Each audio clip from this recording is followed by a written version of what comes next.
Very good morning, students.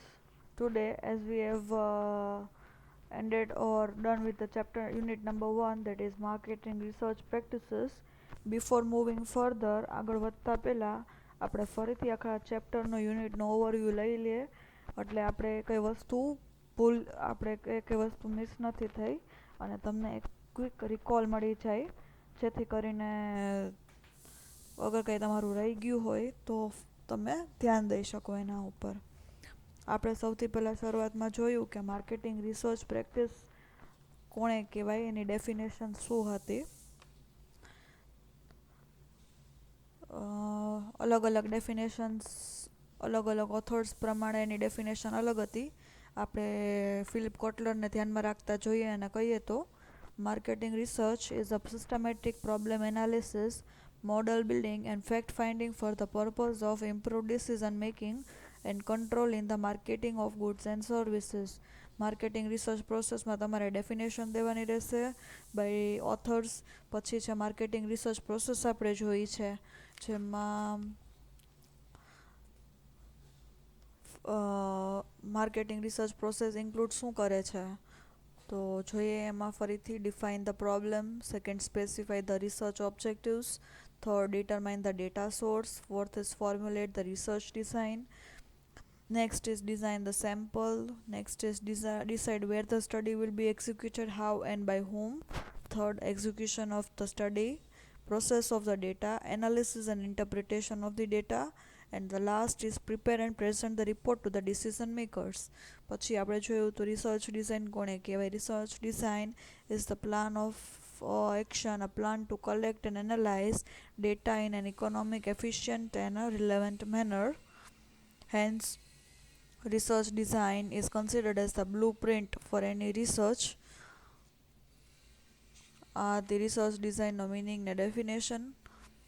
પછી આપણે જોયું તો કે રિસર્ચ ડિઝાઇન કઈ રીતે બને, ફોર્મ્યુલેટ થાય તો કે research aims and objectives main હોય, પછી આવશે ડિટેલ ઇન્ફોર્મેશન રિક્વાયર્ડ, પછી એમાં ક્લિયર બાયફર્કેશન છે પ્રાઇમરી અને સેકન્ડરી હેડ.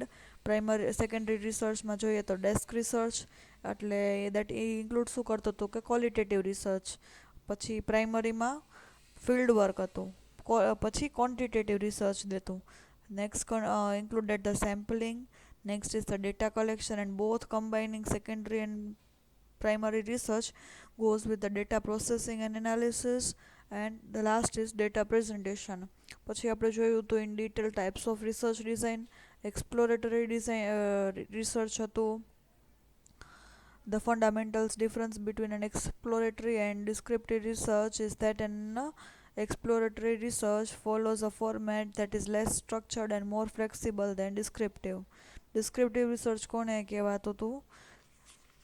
એ રિસર્ચને કહેવાતું હતું કે જ્યાં અક્યુરેટ ડિસ્ક્રિપ્શનની જરૂરિયાત હોય for something that is occurring, recommendations and findings is a descriptive research.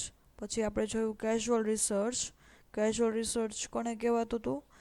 તો marketers use this approach primarily for predictions and to test the hypothesis, that also to be used to a lesser extent for discovery and exploratory purpose. જ્યાં limitation આવતી હતી exploratory અને ડિસ્ક્રિપ્ટિવની, ત્યાં casual research થતું હતું. પછી આપણે જોયું સેમ્પલિંગ. સેમ્પલિંગમાં આપણે કેટલા બધા હેડ્સ કવર કર્યા. સેમ્પલ જોયું, સેમ્પલ કોને કહેવાય. પછી પોપ્યુલેશન જોયું આપણે. પછી સેમ્પલિંગ કોને કહેવાય એ જોયું. સેમ્પલિંગ શેના માટે હોય તો કે census counting of entire population માટે હોય. પછી આપણે જોયું the uses or purpose for sampling, that is the economic factor, time factor, very large population, partly accessible population, accuracy and sampling. પછી આવે છે types or methods of sampling. તો એમાં બે અપ્રોચીસ છે. First is the probability and second is the non probability. જ્યારે વાત થાય છે અહીંયા પ્રોબેબિલિટી સેમ્પલિંગની તો એ કયા ઇન્ક્લુડ કરે છે? સિમ્પલ રેન્ડમ સેમ્પલિંગ, પછી છે સ્ટ્રેટિફાઈડ રેન્ડમ સેમ્પલિંગ, પછી આવે છે સિસ્ટમેટિક રેન્ડમ સેમ્પલિંગ, અને ફોર્થ છે cluster area random sampling. This were the methods for probability sampling. Next we are going to see is the non-probability sampling ની મેથડ્સ કઈ છે. ફર્સ્ટ છે કોટા સેમ્પલિંગ, સેકન્ડ છે convenience sampling, Third is the purposive judgment. Fourth is the snowball sampling, etc. Next topic આવે છે data collection tools. એમાં આપણે in detail જોયું કે ક્વેશ્ચનરી કોને કહેવાય છે, ક્વેશ્ચનરી ડિઝાઇન કઈ રીતે થાય છે, પછી સ્ટેપ્સ ઇન્વોલ્વડ ઇન પ્રિપેરિંગ આ ક્વેશ્ચનર. આખો એક એન્ટાયર પ્રોસેસ હતી. 7 to 8 સ્ટેપ્સની આપણે જોઈ. અગેન રિપીટ કરું છું. સ્ટેપ્સ ઇન્વોલ્વડ ઇન પ્રિપેરિંગ આ ક્વેશ્ચનરી. Here a re-look at the research objectives, study them properly. Next, study the population characteristics of the research study. Decide on the information that one seeks through the study. Formulate the questions to be asked. Prepare a layout and a draft, arranging questions in a proper sequence. Pre-test the questionnaire and prepare the final questionnaire. These were the steps involved in making a questionnaire. પછી આપણે જોયું types of questions which is the most important part from your syllabus. Mainly 3 heads હતા: open ended questions, close ended questions ને demographic. Open એન્ડેડનો meaning તમને ખબર છે. Close એન્ડેડમાં again સબ ડિવિઝન્સ કયા કયા હતા જે બહુ જ ઇમ્પોર્ટન્ટ છે ને યાદ રાખવાના રહેશે તમારે. Dichotomous question, multiple choice question, rank order ceiling, પછી છે રેટિંગ સ્કેલ, પછી આવે છે સિમેન્ટિક ડિફરન્શિયલ સ્કેલ, અને પછી આવશે લિકર્ટ સ્કેલ, અને the last was the demographic questions. પછી આવે છે ડેટા કલેક્શન મેથડ્સ. જોઈ હતી આપણે. ડેટા કલેક્શનમાં બેસિકલી 2 આવે છે: ઇન્ટરનલ ને એક્સટર્નલ સોર્સિસ. વાત કરીએ જ્યારે internal sources of secondary data તો એમાં આવશે sales data, financial data, transport data, storage data. અને એક્સટર્નલ ઓફ સેકન્ડરી ઇન્ફોર્મેશનની વાત આવશે તો શું આવશે? Government studies, trade associations, commercial services, national and international situations. પછી તમે એક ચાર્ટ જોયો તો બાયફર્કેશન જોયો તો ડેટા સોર્સ ઓફ સેકન્ડરી ડેટાનો. સેકન્ડરી ડેટા અને primary data. Secondary data include કરતું હતું શું? તો કે ઇન્ટરનલ અને એક્સટર્નલ. ઇન્ટરનલ રેકોર્ડ્સમાં શું હતું? Sales, marketing activity, cost information, distribution of reports and feedback, customer feedback. એક્સટર્નલમાં શું ઇન્ક્લુડ કરતું હતું? કે ઇન્ટરનેટ પબ્લિશ ડેટા અને standardized source of marketing data. તમે તમારા બુકનું પેજ નંબર 28 ગો થ્રુ કરવું પડશે because you need to learn this diagram by heart. પછી પબ્લિશ ડેટા અગેન 2 હેડ્સમાં બાયફર્કેટેડ હતું. That was one was electronic and second was printed. Electronic forms આપણને ખબર છે, ગૂગલ ફોર્મ્સ. અને પ્રિન્ટેડની વાત આવે ત્યારે government, trade association, periodicals, newspaper, books, annual reports, private studies. અને જ્યારે સ્ટાન્ડર્ડાઇઝ સોર્સ ઓફ માર્કેટિંગ ડેટાની વાત આવતી હતી ત્યારે ઇન્ક્લુડ શું કરતું હતું? Store audit, warehouse withdrawal services, customer purchase panel, single source data, Nielsen's television index, centre for monitoring Indian economy, Bombay stock exchange directory. પછી આવે છે primary sources of data collection. એમાં ફર્સ્ટ છે ઇન્ટરવ્યુઇંગ. એના 2 સબ હેડ શું હતા? તો કે નોન ડિરેક્ટિવ ઇન્ટરવ્યૂઝ અને સેમી સ્ટ્રક્ચર્ડ ઇન્ટરવ્યૂઝ. તમે વાંચશો તો તમને ફરીથી એનો મિનિંગ સમજાઈ જશે સારી રીતે. Second is the focus group discussion. Third was the observation method.